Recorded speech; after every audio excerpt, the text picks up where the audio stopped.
ಗುರುವಾರದಂದು ಬೆಂಗಳೂರಿನ ಫ್ರೀಡಂ ಪಾರ್ಕಲ್ಲಿ ಬೃಹತ್ ವೇದಿಕೆಯಲ್ಲಿ ಸಹಸ್ರಾರು ಮಾದಿಗ ಮುಖಂಡರು ಬಹುಬೇಡಿಕೆಯಾದ ಸಂಪೂರ್ಣ ಒಳ ಮೀಸಲಾತಿ ಜಾರಿ ಮಾಡಿದ ತಕ್ಷಣ 56,000 ಹುದ್ದೆಗಳನ್ನು ತುಂಬಿ ಎಂದು ಸಹಸ್ರಾರು ಮಾದಿಗ ಬಂಧುಗಳು ಸರ್ಕಾರದ ನಡೆಯ ವಿರುದ್ಧ ಧಿಕ್ಕಾರ ಕೂಗಿ ಪ್ರತಿಭಟಿಸಿದರು. ಸರ್ಕಾರದ ನಡೆ ಎಂದರೆ ಮೊನ್ನೆ ಒಂದು ದಿನ ಪ್ರತಿಭಟನೆ ಮಾಡಿದ ನಿರುದ್ಯೋಗಿಗಳ ಬಗ್ಗೆ ಅನುಕಂಪ ಇಟ್ಟುಕೊಂಡ ಕಾಂಗ್ರೆಸ್ ಸರ್ಕಾರದ ಸಿದ್ದರಾಮಯ್ಯ ಇತರೆ ಮಂತ್ರಿಗಳು ಸೇರಿ ಆದಷ್ಟು ಬೇಗ ಹುದ್ದೆಗಳನ್ನು ತುಂಬೋಣ ಎಂದು ಸಚಿವ ಸಂಪುಟ ತೀರ್ಮಾನ ಮಾಡ್ತಾರೆ.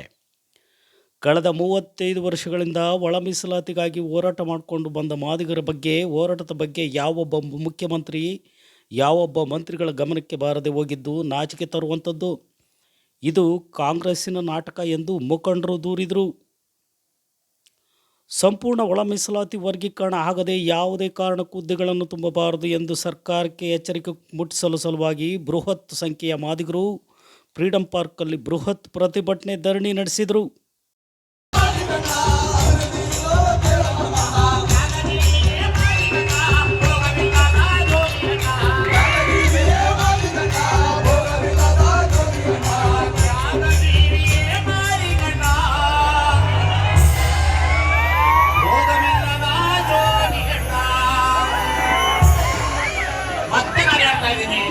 ಈ ಪ್ರಾಂಗಣ ಐತಲ್ಲ, ಈ ಪ್ರಾಂಗಣ ಖಾಲಿ ಆಗಿರ್ಬೇಕು.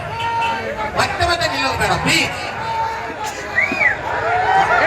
ಹಿಂದೆ ಹೋಗಿ, ದಯವಿಟ್ಟು ಹಿಂದೆ ಹೋಗಿ. ಚೇರ್ ಹೋಗ್ತವೆ.